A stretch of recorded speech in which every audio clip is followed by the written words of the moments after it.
automatic. Don Slicker caught one for about 10 yards and turns around, throws to the other end for another 10. After he threw the first one, I'm trying to get somebody into there to tell him, for goodness sake, let's not be throwing that ball around down here. And before I could get anyone in, he had already thrown the second one, and we're out about the 20. We'll let him go. Well, just forget about it now, see. But I remember how concerned I was at that moment. I say I was just happy to have that. And here I was telling you a moment ago that it wasn't an easy game. It wasn't an easy game. Well, then we had a great team in 1950, an undefeated team, won the state championship for the third straight time. And then in 51, can you tell us something about the 51? Well, before we passed that 50 team, that was probably the biggest team we ever had. You had Jerry Kreischer, who was about 240, and Jim Reichenball was about 215, 220. Glenn Tuning, who was about 240. And we really had a big team. And Howell was the fullback. He was a big boy. And Greer was a big boy. We had some real big players I recall that on that team, and just sort of ground them out. And probably was our strongest team, not the most finesse, but probably was the strongest team we had. But then in 51, why, we had the unusual situation of Henry Grooms coming here to school, and Henry caused quite a commotion in the fact that he'd been an all-state end in Pennsylvania. And he came up on my porch and introduced himself and said, I'd like to come to school here. And I said, who are you? And so he told me that he was an all-state end in Pennsylvania, and that over there you can't play at 19.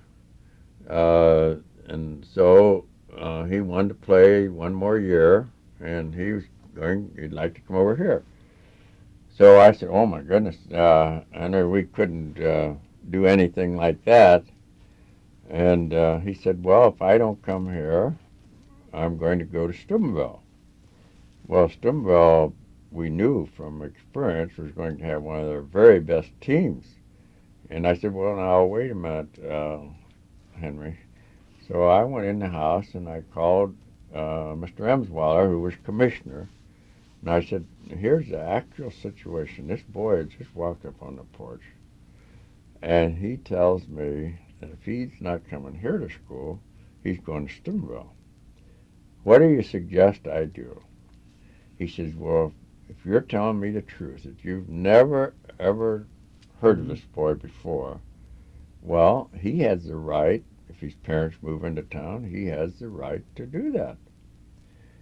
Well, that was the actual situation. And, of course, no one thought but perhaps we imported the guy because Massillon had that reputation. Well, actually, that created a situation where I made a survey, and actually Henry Grooms was the first boy that ever played regular at Massillon that hadn't been in the junior high system. A lot of at that point, after that time, I guess Vogel came here from Toronto, but previous to that, no one had ever made that's including Paul Brown's day, and that hadn't played in junior high school. See, and so that sort of took away a little of the fact that we had brought him in there, but it did turn out that he won the Steubenville game for us. We were behind 7-6, and they had punted down to our 12-yard line, and I had the offense on the sideline, and I said, you realize there's only about 6.5 minutes to go, that if we lose this football, there's no way we can win this game. We have to keep it the whole way. And those guys drove 80 yards And they had two great players. Cal Jones, who was an All-American at Iowa. They had three great players. And Gillum, who was also at Iowa, a great end on the other side, and Vincent, who was the safety man, and he was a tremendous athlete. But Cal had played such a tremendous game. He'd been all over the field making tackles, just unbelievable.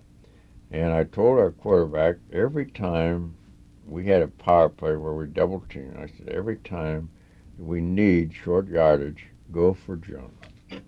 Because he had gotten himself down tired enough that we could move him right and left. And so even with about 6 seconds to go, we have the ball on about 3 yard line or something like that on their 3, and we go right over. Well, in fact, no, they took him out about the 35-yard line. They knew what we were doing as we'd moved up the field, and so they took him out of the game. But anyhow, Henry Grooms went over and scored with just about 3 seconds to go in that game, and of course Stumbell was furious. But that was a 13-7 game, and really helped us a lot. We beat Canton McKinley that year, and we're also voted the AP champions of Ohio. Now, how about 52? Well, 52 we came back with another real good ball club. They were undefeated, and actually John Francisco and John Traylor, Homer Floyd. That was Homer was just sophomore at that 52. Let's see, who was our fullback? Lee Nussbaum. Yeah, Lee Nussbaum. And Lee did an unusual job at the Alliance game. They had Dawson at that time. Lenny Dawson? Yeah, and he gave us fits. We beat him every year, but he gave us fits because we decided to rush him one year, and he'd pass us to death. The next year we'd think, well, we'll get everybody back and try to stop him that way. And no matter what we did, he gave us fits every year. And this particular year, we beat them 21-12 or 13-21.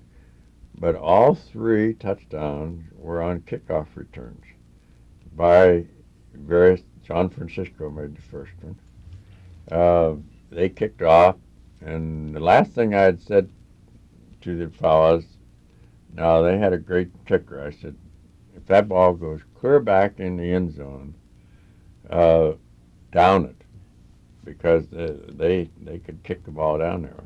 Sure enough, they kicked the ball clear down there.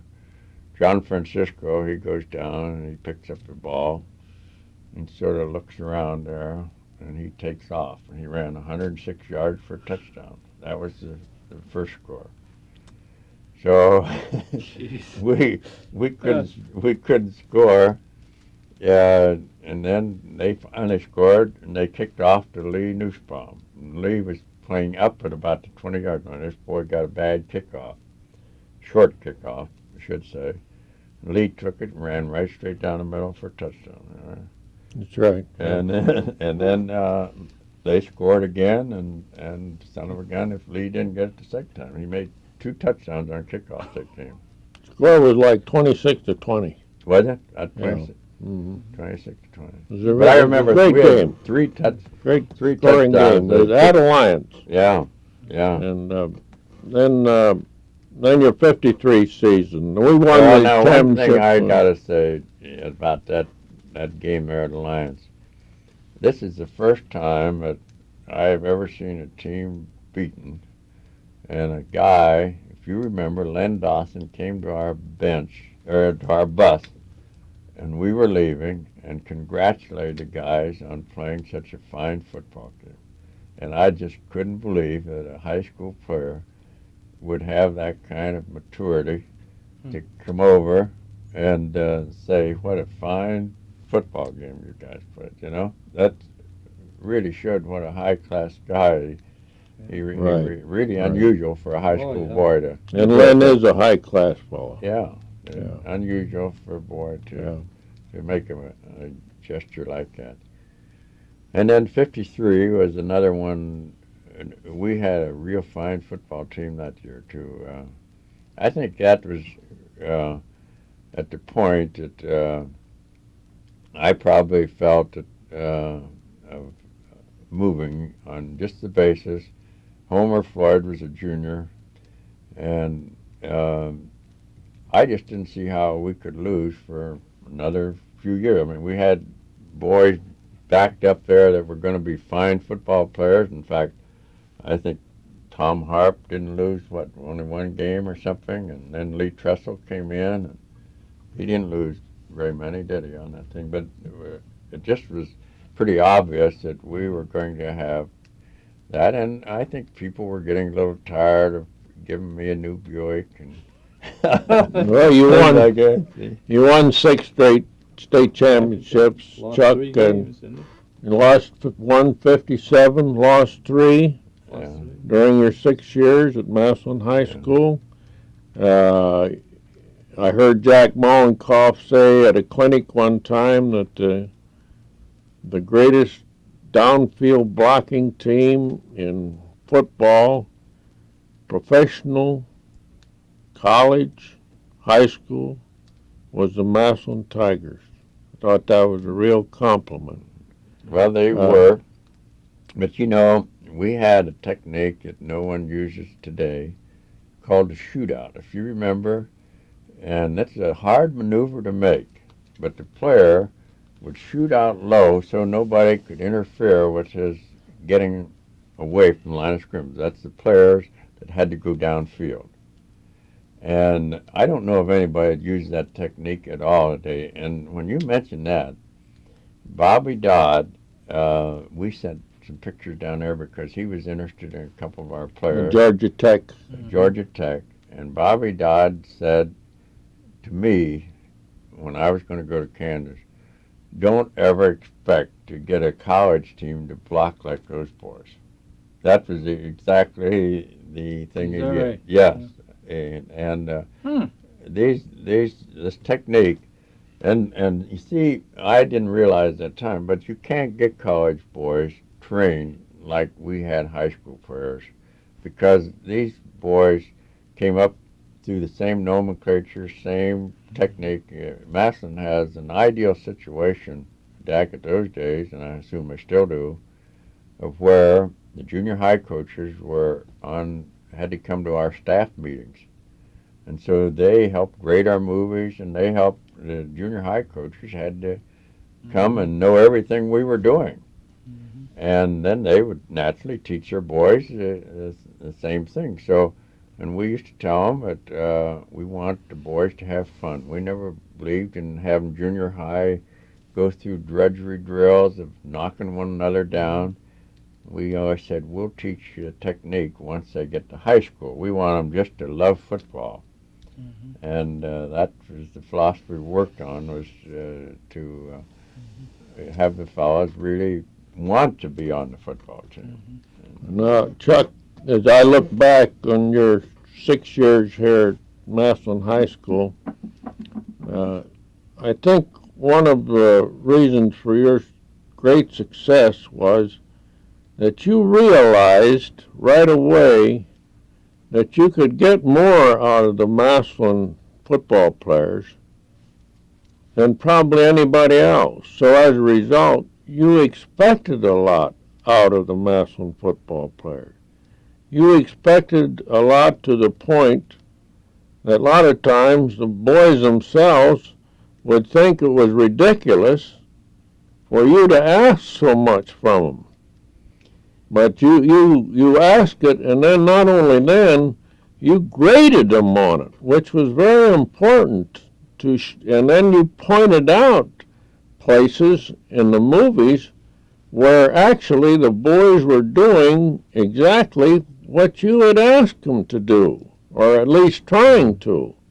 And I'd also have to say that the movies and the way you graded the movies really motivated the kids. And I'd like to say this, too, about you. I never heard you criticize a boy on the field. And I know you had ways of doing that where you would talk to them in private. But I'd just like to say that I learned a lot about coaching, about handling young men. Well, I never By the liked way to you have did it. anyone yell at them. At the boys, and I know when my son went to high school.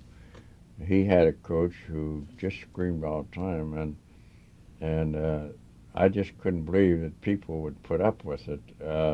You know, uh, that they would go out and listen to this guy, and I was then conscious that we actually never yelled at anybody or anything of that kind. But when you mentioned this, I often thought about training, uh, how well the players, not smoking myself, you can pretty well smell smoke, and I'm sure at some time some boy might have taken a puff on a cigarette, but we never had one boy that I would say smoked regularly or anything like that. I mean, we just sort of had a rule, no smoking, and I could really tell if we had one by the fact that Yeah. you'd sort of move around that way among them, and then we had a rule that they were to be in at 9 o'clock previous to any school day, which is unusual. I'm sure some of them were out after that, but at the same time, we did that, and we had a rule: no cars, no motorbikes, which we always felt somebody would get hurt on in a motorbike situation. And I think the parents appreciated the fact we'd say no automobiles. Probably helpful. And then another very helpful thing that the Massillon people did that very few schools. I always felt it was very important for players to have a summer job and to be around adults. I felt it matured them a little bit. And I actually had 84 jobs in Massillon for players. And this was a big thing in regard to maturing them, keeping them out there 8 hours a day doing something rather than playing around. And I always felt that was a very important thing to acquaint the people where they worked with the boys too. And we always told them if they didn't do a good job, we wanted them fired because we felt the discipline of working helped our program a great deal. We had as I look back, you were sort of an innovator in that you used, way back in 1950, you used IBM cards to grade football players on offense and defense. Yes. And you used television along the sideline to watch your team. Were there any other innovations that you can think of that you might? Well, I really can't, Ducky. The IBM was, I think, an interesting thing, and a fellow named Jeff Davis that was with the IBM company in Canton had a lot to do with that, and then the cooperation we got here from Mr. Lechner's plant. Enterprise Aluminum.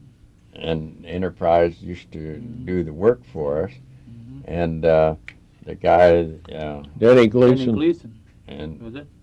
Well, then Denny Gleason and Sam Johnson. Sam Williams. Sam Williams, that's right. Sam Williams Sam, was yeah. really the great. Sam Williams was just tremendous in this, and one of the heartbreaking things to me was that Sam had sent me his scrapbook where he'd kept an account of all these articles that had been written about the use of IBM in grading and all. He sent it to me in Chicago, and while I had it there, the Bears office it caught on fire. I was coaching there at the Bears at that time. The Bears office caught on fire, and we had a total loss of everything in that. And I've always been Sam was so great about it. He said, well, you couldn't help that. But I always just felt so terrible about it because it was really a great book that he'd spent a lot of time on. And in fact, I still get Christmas cards from Sam, and it makes me sad every time I see him. Well, Chuck, being here with different coaches after you left, in fact, 7 different ones, I still feel that the IBM system of grading was the best I've ever seen. And it's always been a source of amazement to me that no other coaches in the United States have ever used it. Well, the thing is, it's a lot of work, and you fellas, used to put the things on the cards, and that's what it takes. A lot of guys don't want to take the time to put them down on the cards, and you have to do that in order to get any results. And it was an amazing thing. As I think back, we not only had the technique that the board uses, but we had the results they had, and it really gave a true picture of everything. Even if they didn't start, their head was wrong, their stance was wrong. I mean, it told a boy exactly what he didn't do in this ball game on each play. That's right. And yet, and this is probably one reason probably the biggest reason I was hired with the Bears, was to put this system in. Bill Fay, who had written an article for Collier's on it, had told House that this is what you should have in pro football. And that's the main reason I was brought to the Chicago Bears, was to install this. Well, again, we had old coaches there, Phil Handler, Patty Driscoll, Luke Johnson, and Clark Shaughnessy, too, wasn't and Clark Shaughnessy. When they saw the work that was involved, they didn't want any part of this thing, see, on the thing. And we actually never got it put in. I thought that this is House's job to fight. I'm not going to fight it. If they don't want to do it, why they don't. And then as I was around, I did find, too, that in pro, and Clark Shaughnessy used to advocate this, that most pro coaches overcoach. That they have reached a point, once they get through high school, college, that you might as well forget about changing them. So, because they mechanically have reached a point that they'll always revert to form in a game. In a practice, you may make some change, but if you watch closely in the film, you'll see that they always revert to whatever form they had. And it's not all bad in the sense, if this form was good enough to get them drafted, and maybe you should never change them. And Clark's opinion was that most all coaches overcoach on the pro level, and that they'd be much farther ahead if they let the guys. Now, I think George Allen is the guy that has proven this. We never thought at the Bears that George Allen would ever make it as a coach, because he never coached anyone. He would never tell you do anything wrong. Well, in the old form of coaching, we felt coaches have to be telling you something, that Bob, you're not doing this, or Ducky, you're not doing that, and that coaching is really presenting something for you to master. George never told anyone anything. But we had a group of defensive players when we won the world championship and this was the first year he got to coach, that had over 5 years experience. Every one of them was 5 to 11 years. So we didn't have anything near a rookie on the whole squad. George, his strong point was presenting the tendencies of other team, that they like to do this on first down, second down they do this. George was a great film. He'd go over the film and say, now here are their tendencies, which are very important to professional players to know this. And I might say, in giving George credit, I felt that he had a lot to do with our winning the championship on the basis that the field is about 10 above and frozen and real hard to think of making a drive.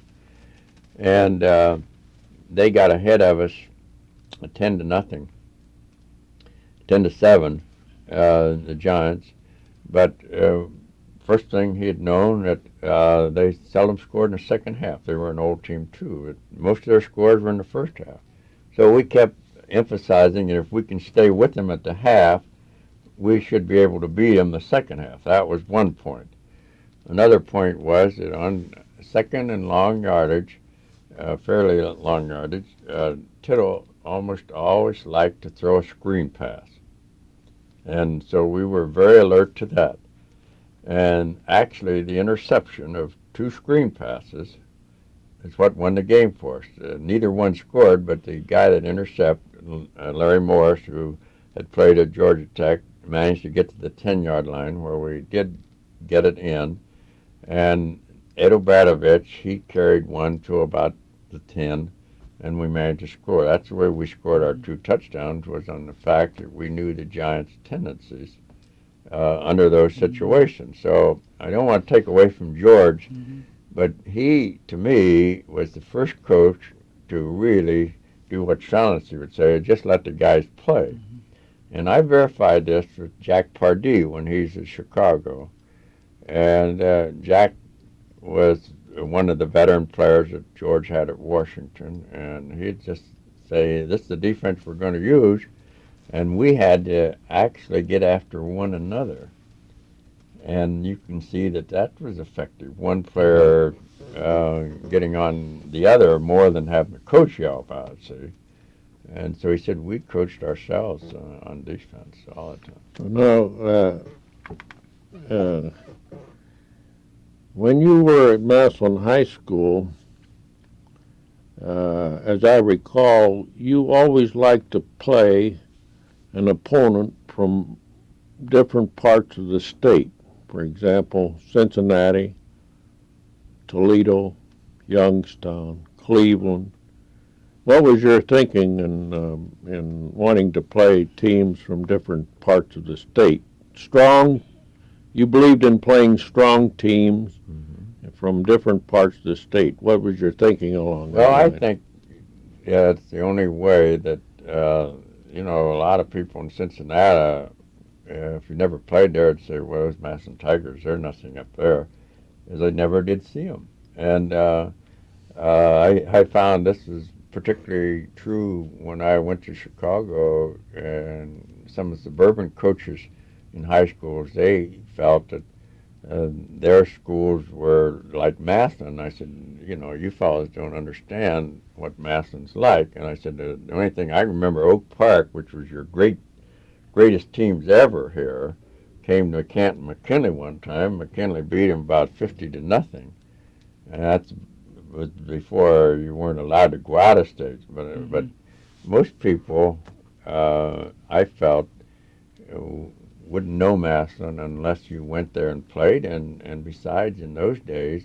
the newspaper poll was very important, and the sports editors of those areas needed to see what the Massillon Tigers were like in order to expose us as much as anything. And besides, if you don't try to beat the toughest teams, why, you're not going to impress anyone. Also, you always seem to emphasize that against the weaker teams that we played on our schedule, we should beat them on our technique, on the basis that we could block and tackle and run and kick and pass ordinarily better than they can. So you didn't really try to key our teams up, but you felt in the 3 or 4 tough games that we had, you concentrated on our technique and also on keying the team up. You felt our technique would be ordinarily, we could just play an ordinary emotional game and still win those games. But to win our big games, we had to get to a high pitch of emotion and also execute real good. Right. You know, Ducky, you mentioned technique. I've always felt that the term that we used to use a lot, that we never have to fear outside competition. We must fear inside inefficiency. And that if we're efficient, and remember we, through our grading, used to emphasize that if we get 60% of our blocks, 6 out of 10 blocks, no one can possibly beat us. If we can keep our grade up to 60%, and we have won games in the 50%, but you're on the borderline there. Now we have one game, when we get up to 70%, then you're really winning big. And the efficiency will tell you pretty much where you're going to win or not, particularly after you look at the films and see what the fish you have. So I've always felt that it's so important to emphasize that I think, too, it got me into the place where I was never too concerned about people watching us practice. In fact, I felt it was to our advantage for them to see all the things we do to make them maybe overcoach a little bit for our game. If you recall, we never had people away from our field. Anybody could come and watch anytime. And this secret practice deal to me might mentally, I don't know, do something for players, but to me, I always thought it was very childish to try to keep people away. And after all, the more they know about you, the more they have to prepare for you. And I just never believed in that. And I still think these secret practices are way overdone in college and other places. With the film that you have of a team previous to you're going to play them, it's ridiculous to go to all the secrecy. And yet George Halas was the worst I've ever seen, and I guess George Allen did the same thing, and I often felt they did it just for show as much as anything else. But gee whiz, we had guards constantly at every practice, paid Brink or Pinkerton or those type of people, and off-duty policemen. We had guards constantly at our practice just to make sure nobody's spying. And I always thought that was the most ridiculous thing I've ever seen in my life. Well, now, after your sixth year here, after you'd won 6 straight state championships, I recall our staff was down at the University of Cincinnati. You were there. You were receiving all kinds of acclaim from all parts of the United States for having such a great high school football team.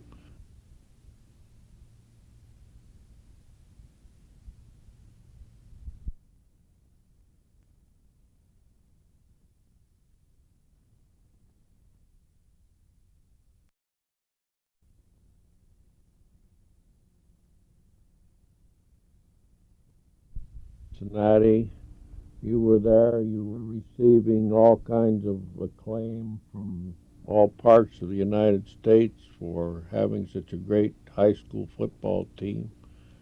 I even heard Colonel Blake at West Point say, "When are some of you colleges going to hire Chuck Mather to be your coach?" And I guess you assumed about that time that it was time for a new challenge. And can you tell us about that? Yes, and of course, you know, I had been disappointed, naturally, that we didn't get the high state job there in 1950 when Woody got the job, and because on a Wednesday, Dick Larkin said, The athletic director. yeah, Dick Larkin, the athletic director, had said it was all set, you're in. And then and not to do anything and don't get any politics into it. And of course, Oscar Barkley and many of the fellows that were working in my behalf felt this was the best thing to do, and yet we had people who were very influential helping. And so we didn't do anything along the politics line, and yet Woody was smart enough, or his people were, to get the Democratic chairman from down at Dover here, I think his name was Henrihan or something at that time, go to Governor Lausche and Bricker and talk to them about Woody. And actually, we got outvoted 1 or 2 votes on Saturday on the athletic board. Bricker made one of the deciding votes against us. And let me correct. Maybe this is a correction, Chuck. The athletic board recommended you to the board of trustees of Ohio State University. Wasn't that the way it was? You won the vote of the athletic board to be the head coach of Ohio State University, and then the athletic board passed their recommendation on to the board of trustees, and that was what happened there. They said they didn't want another Massillon coach or something like that, wasn't it? And of course, I know Paul had done such a tremendous job. Paul Brown done such a tremendous job down there, and yet, as you recall, probably the only reason they could have been unhappy with him was the fact that many of his players joined the Browns, like Lavelle and Tommy James and Rosa and Lynn Houston. Yeah, I suppose that was the thing that had him just probably a little disappointed, and yet I think really it again shows you that it's important to get politics involved if you really want to go all out and get something. But anyhow, I'd had Arizona State come and offer me the job that same year. In fact, Mildred had felt we should go. And I said, well, Woody's not going to last. There's no question about that. And none of us felt that, and really he wouldn't have lasted if they hadn't have been insisting on living down the reputation of firing coaches. As you recall, they'd fired one about every other year there for about 5 coaches, and had that determination. But as you know, Woody had enough incidents in the first, second, third year of behavior that they could. I remember that first year he tore the lockers off the door over at Pittsburgh after losing. And incidents like that would have got a normal guy fired right at the beginning. But I will say this for him. He managed to do a tremendous job over the years, and I felt, of course, that he has the ideal situation in the United States, and that almost every state in the Union who has football has about 5 times the competition for players that you have in Ohio. I'm referring to the fact that Ohio State has the pick of the best 30, 33 players. Michigan gets a few, but Purdue and Indiana and those schools that get a few. Notre Dame gets a few. They get down, not the real choice ones, particularly back several years ago. And I've often said that the Big Ten will always be the Big Two, for the reason that Michigan and Ohio State get Ohio boys. Now, you go to Illinois, we have some good players over there, but then you have Illinois after them, Wisconsin after them, Notre Dame after them, Purdue after them. You've got so much more competition for players in most states. You go to Pennsylvania, you got Penn State, Pittsburgh, and almost every state has more competition. But no one really has the high school football as we have here. Texas feel they have, but they don't have as many football players because Ohio has more towns of 30,000 than any other state that really plays football, and that's about the ideal size for one high school and a good coaching staff, good interest, and it really emphasizes the football. But you just shortly, since we've covered more or less the Massillon scene, tell us about in a few words, about your rest of your Well, career. I think Kansas, you having college experience, you probably would have helped us. You elected to stay here, even though I wanted you to come out there, and you elected to stay here, which of course worked out very nicely for us. But I know you would have helped us because there were things in college football uh, in the sense that when we first went there, we had the misfortune of following a coach that was pretty well liked by the faculty, and they had felt the university hadn't done right by firing him. Uh, and he'd only won 2 games the year before, so the Kansas City alumni were the ones that really got him fired. But the faculty and school liked him, and they were very upset that this would occur. And so, from the football squad that he had, we actually lost 52 players, and 26 of them were flunked out of school. We came there in March, and 26 of our football players were flunked out of school that particular before we ever got them, and we'd put them through spring practice. And in other words, we probably should have had tutors on them right at that moment.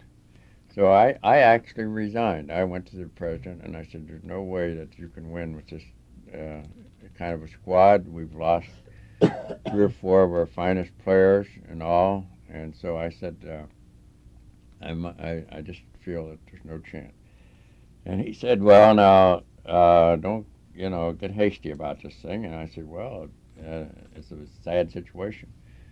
And so he formed an academic progress committee from the faculty, and they were to see that the football players were going to progress like they should academically. And I might say that we never lost another football player in those 4 years. But we had lost Allison, who was a great baseball player at Minnesota, winning Rookie of the Year. He's a great athlete. He had one of our halfbacks, and we lost such good players. Then they changed the rule the same year from 2 platoon to single platoon, where you had to play both ways. We did not have one player that ever played defense, and we couldn't stop anyone. Actually, besides having players that were lacking in ability, say they had no background of playing defense. So we were beaten 3 touchdowns or more by everyone we played. Of course, we had an unusual schedule. First game was always the Cotton Bowl winner, second game Rose Bowl winner, third game Orange Bowl winner, and then we would have the number 1 team in the country, either UCLA or Oklahoma. We had them all 4 years. And that was the beginning of our season, see. And it got tough, huh? And then we had the Big 8, like Nebraska, Colorado, and those after, or Missouri, and those after that. But anyhow, we had such a type of player that I've often said, if the Massillon players hadn't gone with me, we would never have won a game. Every game we won, some Massillon player, Jim Letkovich, Homer Floyd, John Francisco, some of those boys had a part in the winning of that game. And if we hadn't had those players, I'm not sure we'd have ever won a game. But anyhow, the next year we did win 3 and tied 1. And I've often said that to turn around and beat 3 teams that had beaten us 3 touchdowns or more the year before, I would have been very unhappy at our team here if we'd ever had the same thing happen. If we beat somebody 3 touchdowns last year and they come around and beat us the next year, I'd have been very unhappy that somewhere we changed it around. But we did manage to beat Missouri that year, and I often was amazed that they'd put up a big deal there that it was 24-24 and 2 ties over the years. And I look back in the record, and Kansas had only won 5 times in the last 20 years. before that. See, Before that, Yeah. Kansas before that City. time. See, Don Farrow had been there and done a big job. But anyhow, our teams got better every year. Our third year, we were 1 point away of going to the Orange Bowl. Colorado beat us 1 point, and they went to the Orange Bowl. And if we had beaten them, why, we had a good chance because Oklahoma didn't get to go because the first team, they'd been there the year before. See, so second place team had an opportunity to go. And then the third year, why, we did manage to get up to second place in the conference, but that year Oklahoma got to go. I mean, we probably could have gotten to go if it hadn't been that. Now, Ducky was at our last game, and Frank Boyles was coaching Missouri, and that was our last game of the season. And they had used a lot of looping defenses, and similar to things that we used to use, and we kept telling the fellows that we're going to catch them in one of those. And the first quarter, Homer Floyd managed to find an opening, and he ran about 60 yards for a touchdown. And so the game went along, and they finally scored and had a 7-6. And they're on the march again. And little Homer Floyd, who was playing safety, only weighed 155 pounds. Yeah, our fullback, mind you.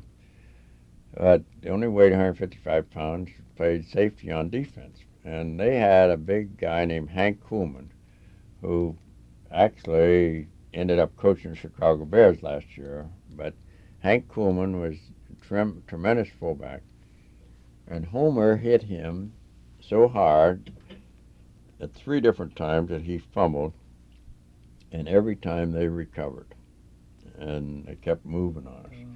But about the time they got to the 20, Homer hit him again, and we recovered. Now, Homer Floyd made that guy fumble 4 times from the 50 down to there. See, they used the belly offense where they ran him almost every other play, see, or almost every play. So we got the ball, and there was like 6 minutes to go or 7. And John Francisco, who was a tremendous player here and tremendous offensive out there, but the fact John couldn't run very fast. There was no place to play him on defense. You see, as a halfback, defensive halfback, almost every team we played had a fast receiver. And no matter where John went, they would put that receiver over there, and he couldn't catch him.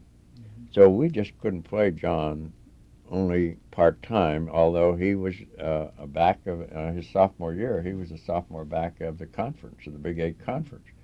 But they found out how slow he was, and we couldn't use John. And I could tell you what a tremendous thing John was. He never lost interest. The junior year, I don't think we ever played him, but he practiced just like he was a player. He had the most enthusiasm I've ever seen for somebody that didn't play. And I might mention that even in the senior year, we got someone hurt on our third game. We're going to play Colorado. They had won the Orange Bowl. And I called John up on Thursday night. I said, John, we're going to Colorado tomorrow. Would you like to go? Sure. And of course, a lot of guys that never played up to that point would have said, well, Coach, you haven't needed me so far. Forget about it. Anyhow, John went out there and had 120 yards in that ball game. We beat Colorado, and they just won the Orange Bowl. And I might say for Dow Ward, he was the only coach that I ever played and beat that ever came in the dressing room and congratulated me and the players after the game. What a tremendous guy Dow Ward was there. But anyhow, we're, as I say, on our own 20 and playing Missouri, which is a great rival. And I said to our quarterback, don't let anybody carry the ball but John Francisco until I tell you different. So John carried the ball. I wanted him to because he didn't fumble. John carried the ball up to the 50. And then we had John couldn't run outside. This is inside. See? So then we had a black boy from Washington, D.C., who was real fine one or two, and I slipped him in for John, and they didn't notice that here comes this outside runner, and they're in so close that this guy takes off, and he goes all the way to the 8-yard line, and we kicked the field goal and beat him 9-7. That was, I think, one of the finest games that outside the Canton McKinley game there first that I felt we really did a good coaching job on I it. saw that game, Chuck, and it was a great game. And I can still recall you walking off the field after the game, and I knew that you were leaving Kansas, and I suppose you had a lot of feelings about that, even though you'd beaten Missouri and Frank Broyles. You were going to leave. You went to the Bears the next year, and then can you tell us a little bit something about your career at the Bears? I might mention probably the biggest reason I should mention this, that I resigned at Kansas the third right after we'd had a fine team, and there was a flu epidemic on, and we're going to play Iowa State. And this is one thing that had me right. Teams throughout the United States canceled games, but they wouldn't postpone our game. Well, Iowa State was the weakest team we had to play, and I was really upset about that because our guys were so sick in the hospital that it really was a shame to go play the football game. But anyhow, that happened. And then the president came and he said he'd like for me to hire Don Fambro. And I said, fine, I'd be glad to hire Don. And he said, well, good. He said, who are you going to replace? And I said, well, what do you mean? He said, well, you'll have to let one of the coaches go.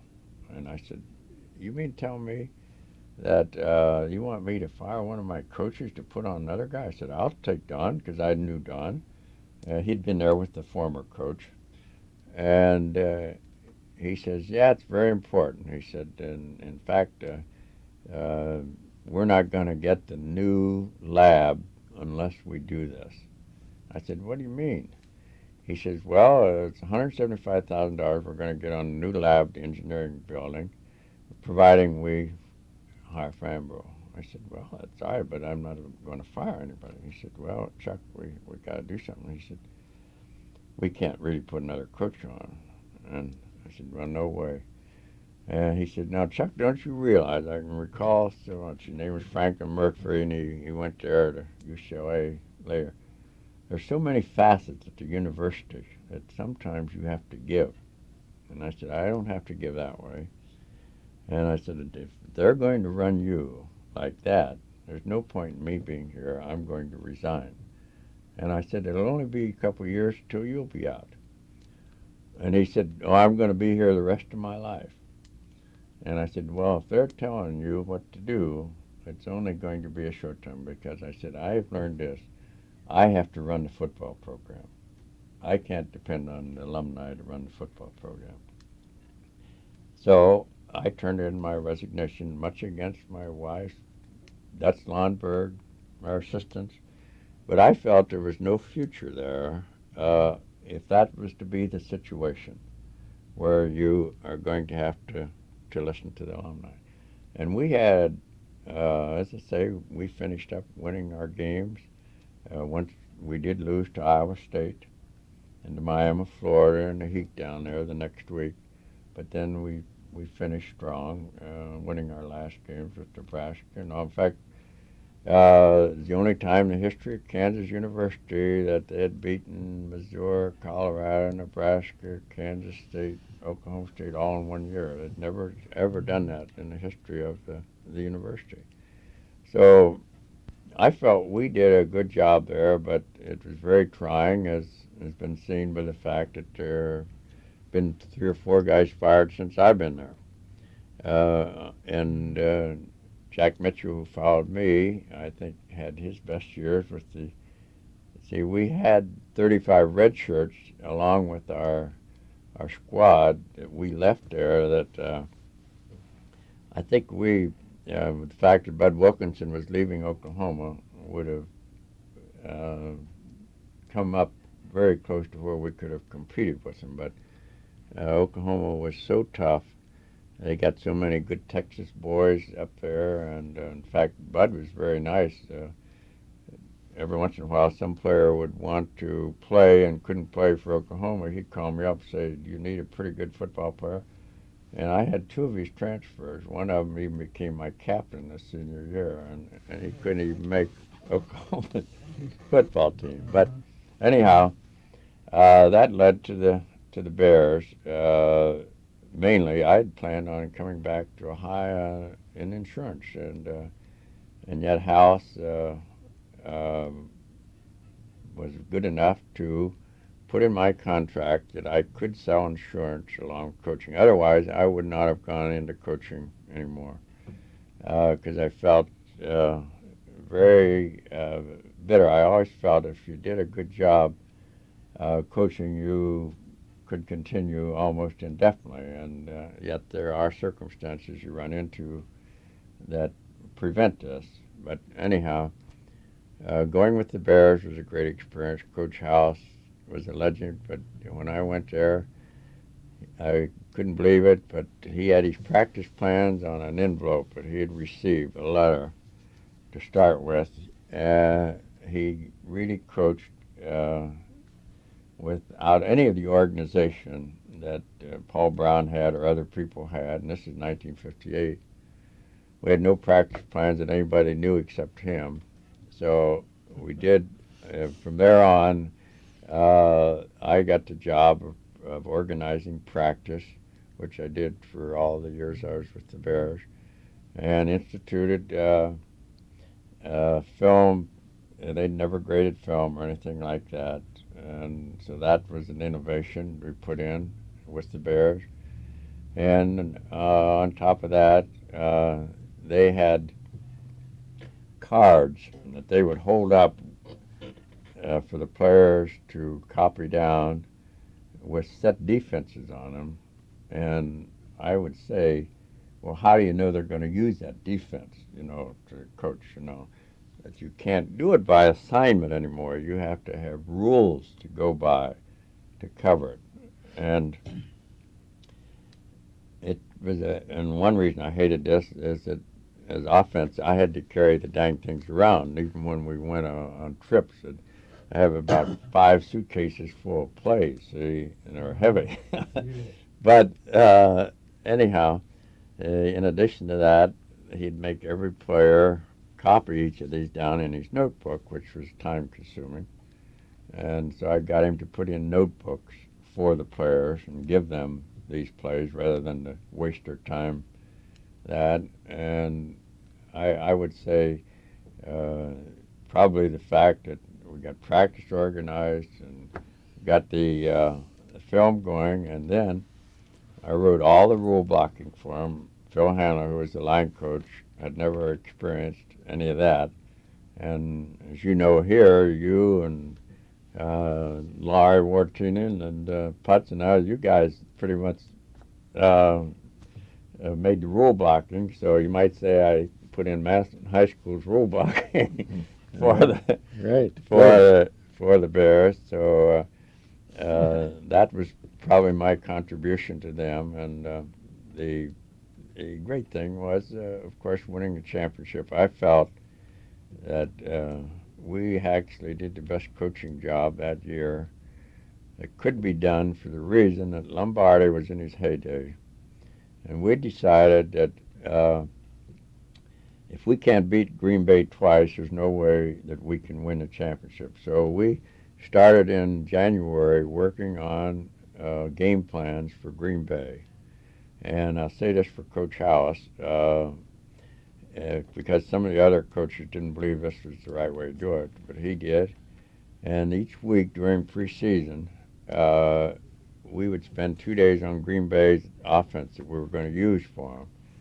And as it turned out, that's the only 2 games they lost. And if we hadn't beaten them, why, we wouldn't have been there, because we had lost 1 game. The 49ers had the worst team in the league. And it's interesting what the press can do for you. We went out there and had a good ball club, as you know. And all week we listened to the newspapers and radio and television tell about this is the worst team in the history of pro football because they'd lost about 7 games last. And we listened to all that, and dang if they didn't beat us about 21-7 or something like that. The only game we lost that particular year. So you see that nullified our first win over Green Bay. So here we're even.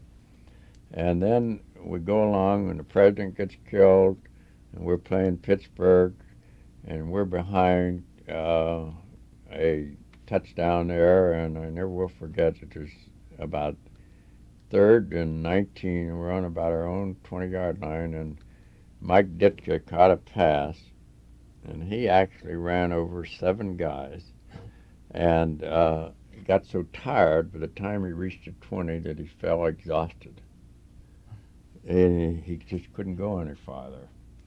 And we kicked the field goal and tied it, so that made us a half a game, see, ahead of Green Bay.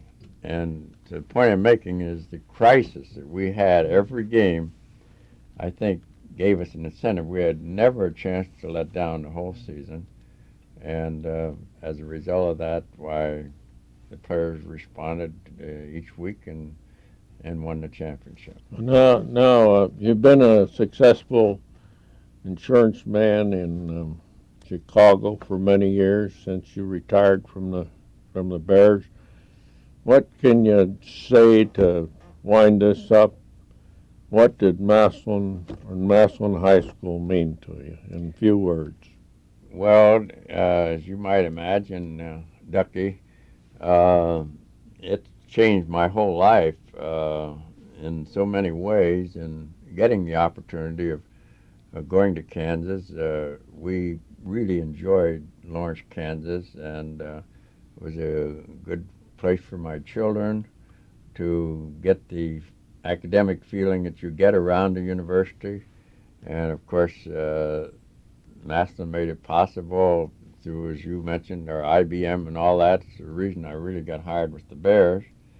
And then, of course, being with the Bears was very helpful in getting me started in the insurance business, which is very challenging and very much like football. Only thing is that you don't have 20,000 people screaming when you lose a case. Nobody knows it but your pocketbook, your income.